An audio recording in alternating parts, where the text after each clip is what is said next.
Hey guys, welcome back to another Fly Tying Tuesdays. My name is Max and today we're going to be tying the bald eagle.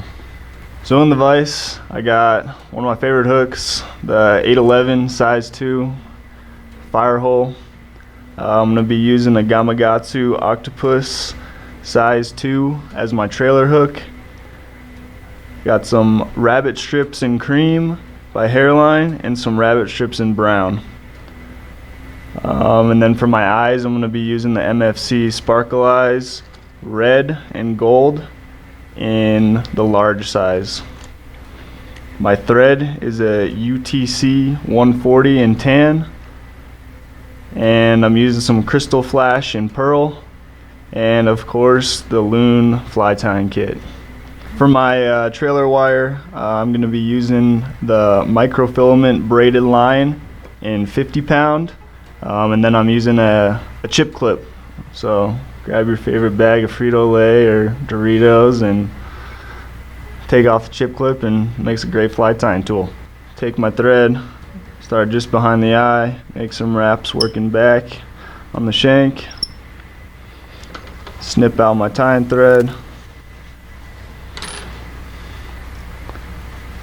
So throughout the whole time of tying this fly, I'm going to keep making counterclockwise turns with my bobbin to flatten out that thread so it lays down flat on the hook.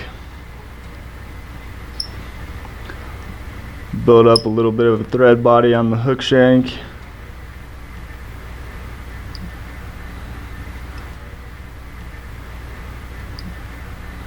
And first thing I'm going to do is tie in my trailer hook. So I got that braid threaded in there with a loop. Just going to lay hook up and lay it in there so that it stays up. Make some loose wraps, kind of position it where I want. So I always kind of go the length of the hook shank with my wire, or the total length of hook and wire or braid equals the length of the hook shank. That looks about good right there. It's sitting on top, sitting upright. You can make some tight wraps. Going down. Same thing, I'll keep untwisting my thread. And I'll work my way back up to the front.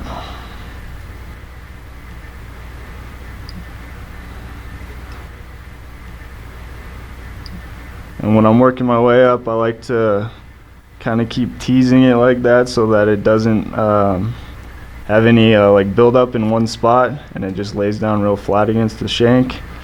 So a little extra security. I mean, you could just tie it back right now and bring it back and make more wraps.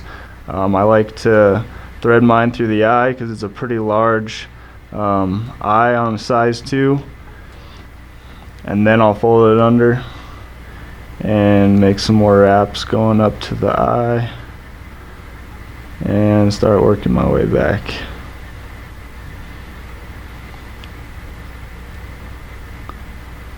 Spinning my thread, flatten that thread down before I get all the way to the back. Snip out my braid.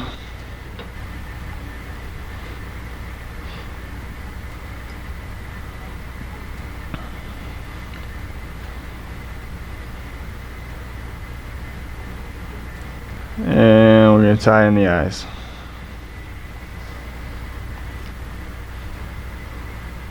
Start on top, make some loose wraps, figure 8. And then I'll flip them.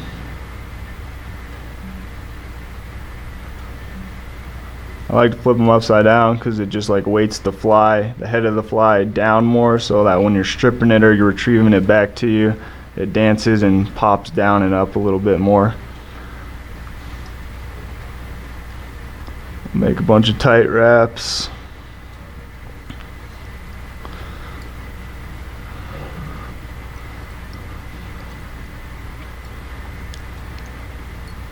So now I'm going to take my 2 strands of the crystal flash, and some people use Flashaboo. I think the crystal flash just holds its form a little bit better, and it looks pretty good in contrast to the rest of the fly.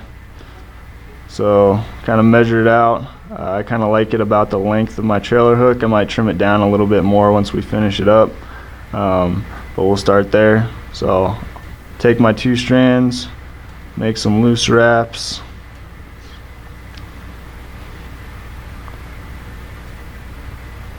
I can make some tight wraps, kind of secure it in place, and then I'm going to fold it back over, get 2 more strands going back.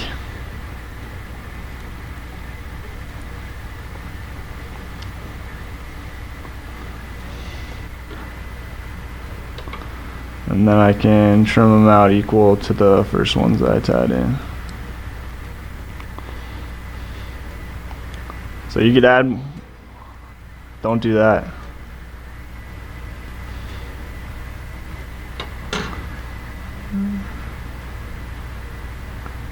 Hell yeah. Always the danger of working with the trailer hook. You start moving a little too fast, get yourself. So now I'll take my brown rabbit strip, kind of got it measured out. So on a brand new rabbit strip, you got kind of a nice little part where the hide makes a point. If you are working with the rabbit strip you've already used and it's just squared off, I always like to trim mine at a bit of an angle and kind of clean it up so that it makes the tail look a little bit more of a taper.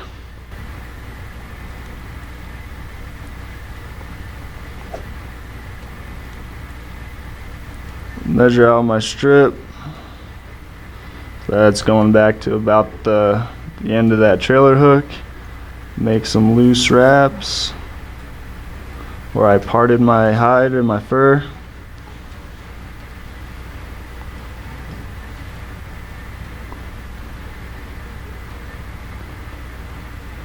And tighten that down.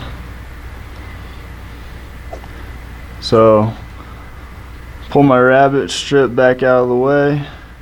I'll bring my thread to just behind the dumbbell eyes, and I'm just gonna make wraps around the shank with the hide.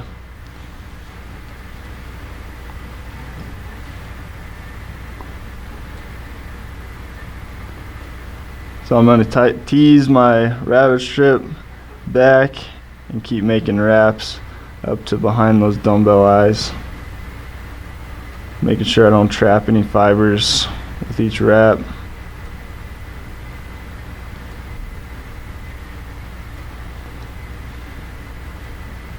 Whenever you're working with a rabbit, wetting your fingers definitely helps get the fibers to go where you want them to go, or the hairs. So part it a little bit underneath, and then make some securing wraps just behind those dumbbell eyes. Do a couple wraps behind, a couple wraps in front, do another behind, another in front, and then I can trim out my rabbit strip.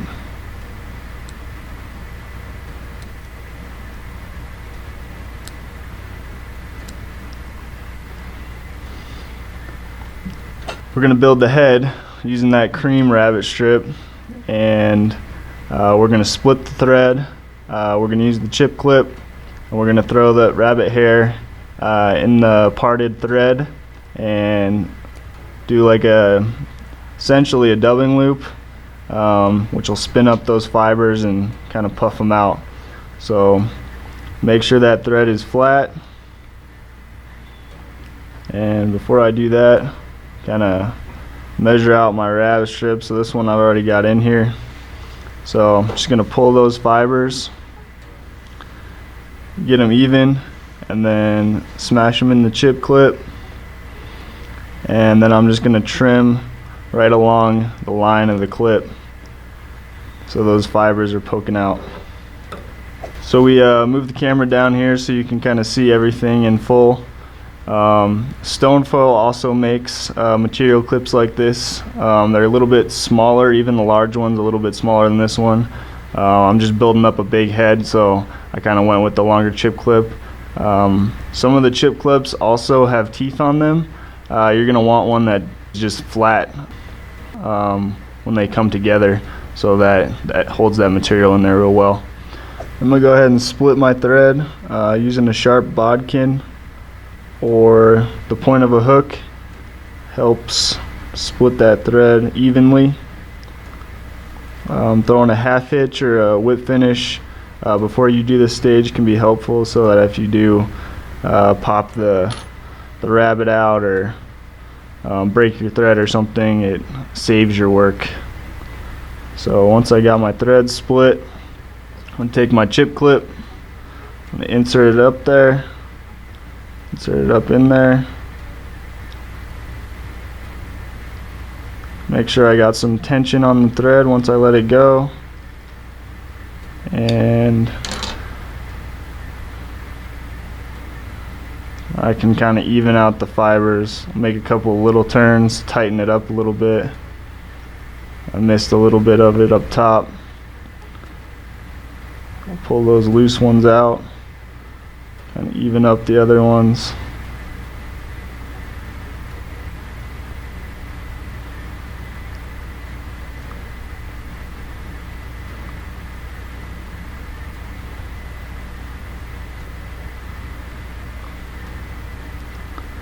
So we got a bunch of spins in there. Take my dubbing brush, kind of comb out some of the loose ones that didn't get caught up in there.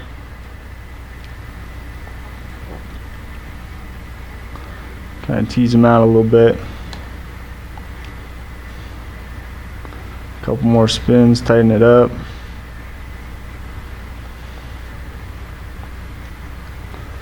So I'm going to make some wraps, kind of catch my thread up to where the rabbet starts. And I'm going to make one good wrap behind.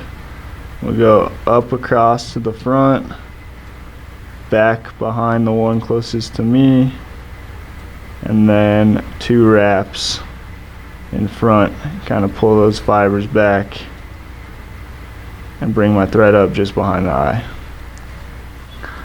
So now, before I whip finish, wet my fingers, pull all those fibers back.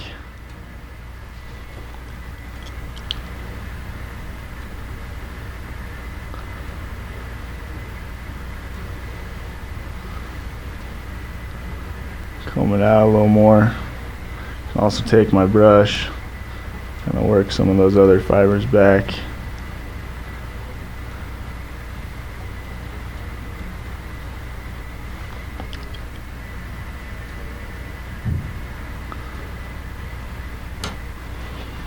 And then I can whip finish.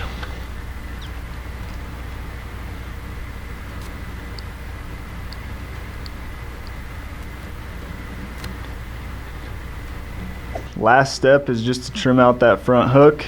So I like to grab it right by the eye.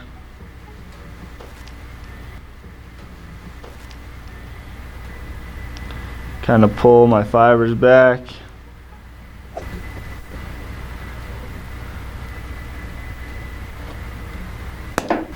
There it is, the bald eagle.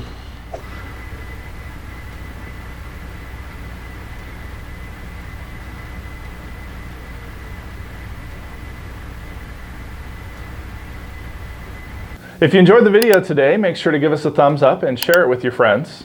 If you have any suggestions on what you'd like to see us tie in the future, please drop us a comment in the lines below. For more fly fishing and outdoor related videos, be sure to subscribe to the AvidMax YouTube channel. Thanks for watching, and we'll see you out there.